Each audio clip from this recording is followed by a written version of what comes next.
just the security crisis call at 3 in the morning. Now Hillary Clinton is warning about the economic crisis call at 3 in the morning. Let's hope the White House has call waiting. In our third story tonight, this time the subject of the senator's telephonic ridicule was not her Democratic rival, but the Republican nominee, and moreover, her stance today was almost identical to Barack Obama's. Sometimes the phone rings at 3 a.m. in the White House, and it's an economic crisis. And we need a president who is ready and willing and able to answer that call. You know, I read the speech that Senator McCain gave the other day, which set forth his plan, which does virtually nothing to ease the credit crisis or the housing crisis.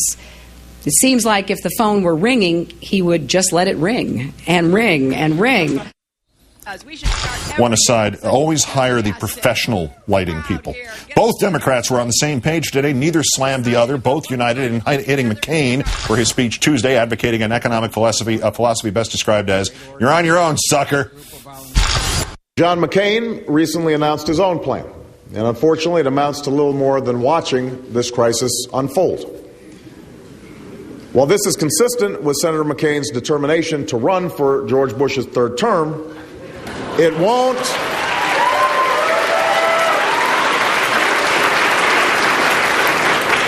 help families that are suffering, and it won't help lift our economy out of recession. Not that the Democrats did not take shots at each other via proxy. Clinton's campaign claiming Obama copied her idea of a $30 billion stimulus package, even though his package spends the money differently. Even though Obama, introduced by independent New York Mayor Mike Bloomberg, put his emphasis today not on spending, but on regulation, not just for mortgage lenders, but for investment firms, calling for a radical updating of how America's financial sector is regulated and blaming, quote, Republican and Democratic administrations for the current regulatory mess, claiming the rules should have been changed in the 90s. Who was president then? Presumably the First Lady could have gotten the president on the phone anytime she wanted at that point, day or night. As usual, we phoned Rachel Maddow, our political analyst, host of our own program, of course, weeknights on Air America Radio. Hello. Hi, Keith. We have not mentioned Mr. McCain's response to these two speeches today, which is sort of priceless. The best he managed to do was he called them tax and spend Democrats. Did he not at some point oppose the Bush tax cuts that are at the heart of this as having favored the wealthy? Yeah, remember that, John McCain? So he's a tax and spend Republican, is he? Well, I mean, John McCain, before he was running for president, occasionally used to say stuff that would make sense. And he's changed his mind on a lot of things, including the Bush tax cuts, which he initially said were favoring the wealthy, and now he's calling for them to be permanent and campaigning, in effect, as if he was a champion of them all along. What was interesting about his response to Obama and Clinton is that Obama and Clinton, I went through each of their speeches, the text of them, and I was circling all of the specific proposals, and I got to the point where my transcript was useless because there was a ton of specificity in it.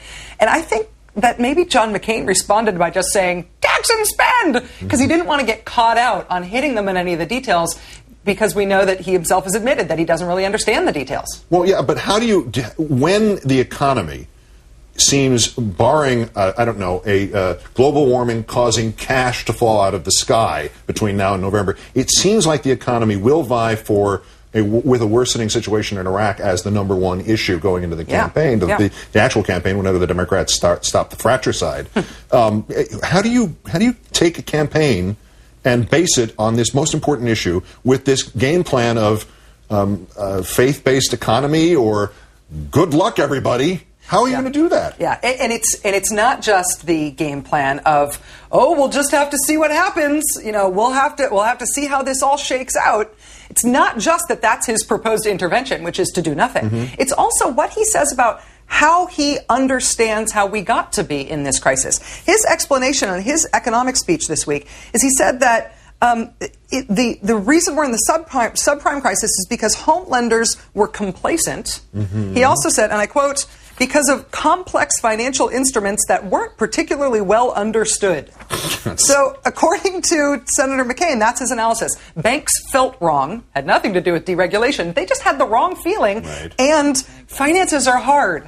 That's what he's offering in terms of his economic understanding and the proposal that he do nothing to fix any of our economic problems. George Bailey wasn't responsible enough at the building and loan. That's what it boils down to. All right. He had a bad feeling. Is there any, on the politics of what we heard today from the two Democrats, is there any indication in the message that both of them had basically the same message, Obama and Clinton? Is there any suggestion that they heard the message of the Democratic Party, the majority of it at least. We'd like to see you go after the Republican rather than each other. Yeah, I feel like I've become kind of a semi-pro listener to the news, where I'm always listening for Democratic candidates and even their surrogates to say John McCain. And every time I hear them say it, a little bell goes off in my mind, because that's what I think Democrats, anybody who has an interest in John McCain not becoming president, whether or not you support Barack Obama or Hillary Clinton or Ralph Nader or anybody else in the race, or Mike Gravel is the libertarian, if you want John McCain to not win, you have to start hitting him now, because the default position of the press toward John McCain is so positive